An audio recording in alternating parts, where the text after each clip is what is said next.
Hello, good morning. আজকে 2 তারিখ 2 June 2026। এখন বাজে 9:44। আমরা একটু আগে আমাদের হোটেল থেকে চেক আউট করলাম, হোটেল রিভা। গতকাল বলছিলাম না যে আমাদের ট্রেনের টিকিটও কাটা, বাসের টিকিটও কাটা, কিন্তু ট্রেনটা কনফার্ম হয়েছিল না। কালকে রাত্রে মোটামুটি 8:30 নাগাদ আমার ফোনে একটা মেসেজ আসে যে টিকিট কনফার্ম হয়ে গেছে। পাশাপাশি পড়েনি, কিন্তু দূরে দূরে একই কম্পার্টমেন্টের মধ্যে হয়ে গেছে। এবার গিয়ে দেখা যাক যদি চেঞ্জ করে পাশাপাশি করা যায়। ডিপেন্ড করছে কীরকম লোকজন পাই আশেপাশে, বা সে রাজিও হয় কি না। এখান থেকে মোটামুটি আমাদের স্টেশন পৌঁছাতে ম্যাক্সিমাম হয়তো 10 মিনিট লাগবে, যদি সব কিছু মিলিয়েও বলি। একদমই কাছে আমাদের ট্রেন 12858 ডাউন দীঘা থেকে হাওড়া তাম্রলিপ্ত এক্সপ্রেস। আমাদের ট্রেনের ছাড়ার টাইম, অ্যাকচুয়াল টাইম 10:35। লেট করবে কি না বোঝা যাচ্ছে না। মানে ট্রেনটা এখন তো আসছে হাওড়া থেকে ছেড়ে, ওখানে দেখাচ্ছে 20 মিনিট মতো লেট। এবার এখান থেকে কখন ছাড়ে সেটাই দেখা। চলুন শুরু করা যাক।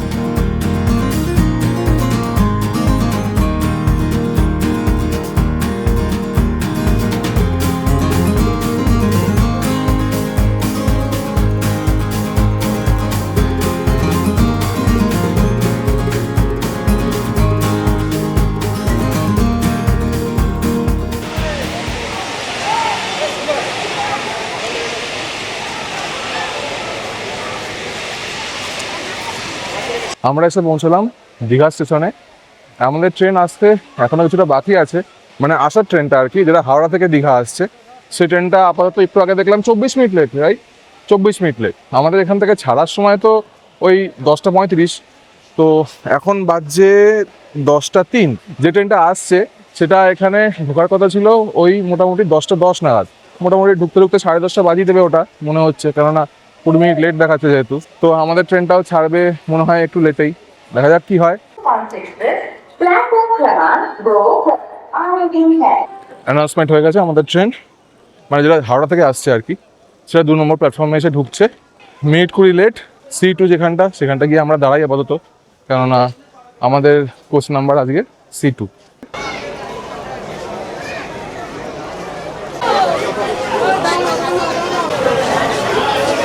এসে গেছে আমাদের ট্রেন 12857 হাওড়া থেকে দীঘা তাম্রলিপ্ত এক্সপ্রেস। এই ট্রেনটাই কিন্তু রিটার্ন করবে। রিটার্নের সময় এটা হয়ে যাবে 12858 দীঘা থেকে হাওড়া তাম্রলিপ্ত এক্সপ্রেস। এখান থেকে বেসিক্যালি ছাড়ার সময় 10:35। মনে হয় না টাইমে ছাড়বে, 5-10 মিনিট লেট তো করবেই মন বলছে।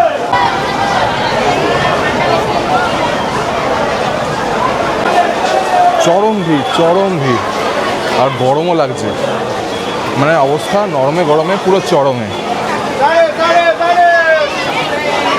একটা জিনিস কিন্তু খুব খারাপ দীঘা স্টেশনে, এখানে কোথাও কোচ নাম্বার বা ট্রেন নাম্বার এগুলো শো করছে না।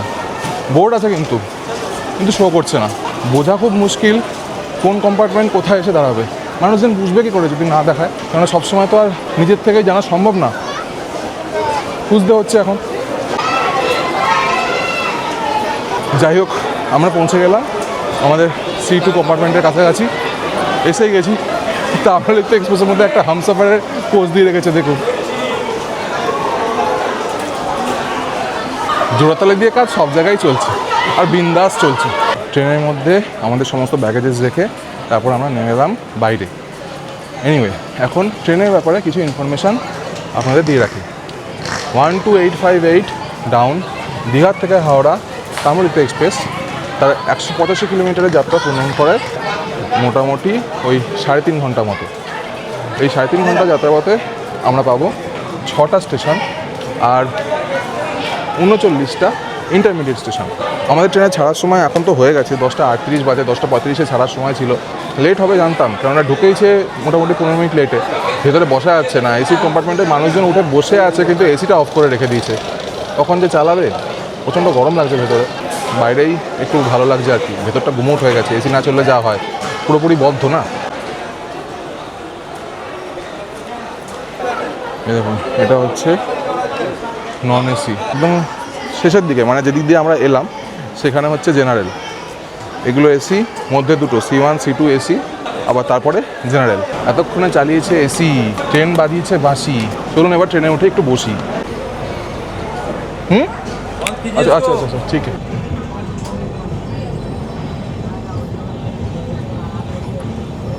ছেড়ে দিল আমাদের ট্রেন ছাড়ার সাথে সাথে একজন পুলিশম্যান আমাকে বলছে বন্ধ কিজিয়ে, বন্ধ কিজিয়ে। বন্ধ করার নিয়ম নেই, তাই আমি আমার বন্ধ কিজিয়েটাও রেকর্ড করে রাখলাম, সবাই দেখবে বন্ধ কিজিয়ে। ট্রেন চলুক নিজের ছন্দে। এখন একটু সিটে গিয়ে বসি, খুব গরম লাগছে, একটু ঠান্ডা হই। আমাদের ট্রেন এসে পৌঁছালো রামনগর স্টেশন। এখন বাজছে 10:56। আমাদের এখানে পৌঁছানোর কথা ছিল 10:45। ট্রেন একটু লেট, 11 মিনিট মতো।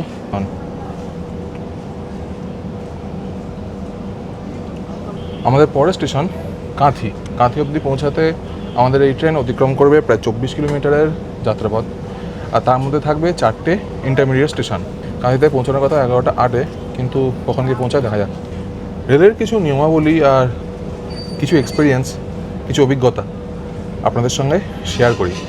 ট্রেনে ওঠার পরেই কিন্তু আমি খেয়াল করলাম আমাদের এসি সিটার কামরা হলেও আমাদের কিন্তু এই জায়গাটা, মানে এই যে বাইরে যে এই দরজার জায়গাটায়, এখানে প্রচুর লোক দাঁড়িয়ে আছে। পরিষ্কার বোঝা যাচ্ছিল যে তাদের কারোরই এখানকার টিকিট তো নয়, আর নর্মাল সিটিংয়ের টিকিটও না, এরা হচ্ছে জেনারেল, মানে যেভাবে আমরা এসেছিলাম আসার সময়, তারা এখানে জায়গা করে নিয়েছে ফাঁকা দেখে। কিছুক্ষণ আগে কোচ অ্যাটেন্ডেন্ট এলো, এসে সবাইকে হটিয়ে দিল এখান থেকে। পরে যে জেনারেল সিটিংয়ের জায়গা রয়েছে এই দিকটাতে, সেখানে তাদেরকে পাঠিয়ে দিয়ে এদিক থেকে দরজা বন্ধ করে দিল। কিছু করার নেই, কিছু মানুষজন নিয়ম মানতে চায় না খুব একটা, তাই তাদের সাথে এইভাবেই ট্রিট করা উচিত। এখন বাজছে 11টা, আমাদের ট্রেন ছাড়লো রামনগর বেঙ্গল স্টেশন। এখান থেকে বেরোনোর কথা ছিল 10:45, 15 মিনিট লেট। এখানেই সিঙ্গেল লাইন না, লেট হবেই। দীঘা থেকে রওনা দিয়ে প্রায় 32 কিলোমিটার পথ অতিক্রম করে আমাদের ট্রেন এই মুহূর্তে এসে পৌঁছালো কাঁথিতে। কাঁথিতে আমাদের ট্রেনে পৌঁছানোর সময় ছিল 11:04, এখন বাজছে 11:19। প্রায় 15 মিনিট মতো আমাদের ট্রেন লেট। ট্রেন ছেড়ে দিয়েছে, ট্রেনের হর্ন দিয়ে দিল, চলুন উঠে পড়ি।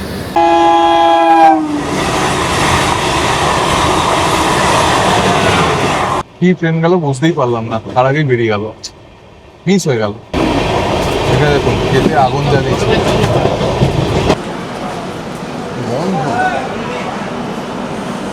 দীঘা থেকে ছেড়ে প্রায় 132 কিলোমিটার পথ অতিক্রম করে আমাদের ট্রেন এই মুহূর্তে এসে পৌঁছালো মেচেদাতে। এখন বাজছে 12:52। আমাদের এখানে পৌঁছানোর কথা ছিল 12:32। আমাদের ট্রেন প্রায় 20 মিনিট মতো লেট। ছেড়ে দিল, বেশিক্ষণ দাঁড়ালো না, 2 মিনিটই দাঁড়ালো। ছেড়েছে 10 মিনিট লেটে, এখানে 20 মিনিট লেট হয়েই গেল। সিঙ্গেল লাইন তো একটু লেট হয়েই যায়।